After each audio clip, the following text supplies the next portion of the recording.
Da skupimo sve informacije i obradimo.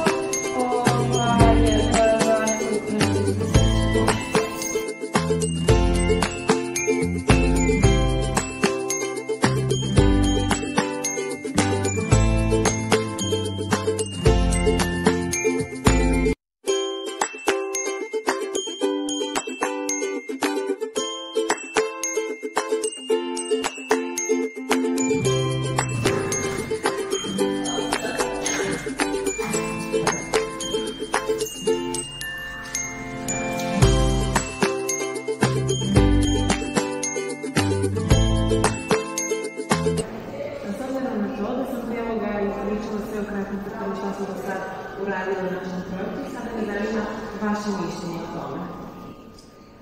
Ja mislim da ovaj projekat je odlična ideja, da se možda pokrene nešto, da se svi ljudi i da se poboljša možda rad. S obzirom da dosta dece ima problem sa roditeljima u kući i da dosta dece ne može da priča sa svima o svojim problemima, mislim da je ovo anonimno jako lepa stvar, s obzirom da može da se ispravi svaki problem bez ove bude sramote. I ne samo u porodici, već i u školi. I u školi, Hvala vam.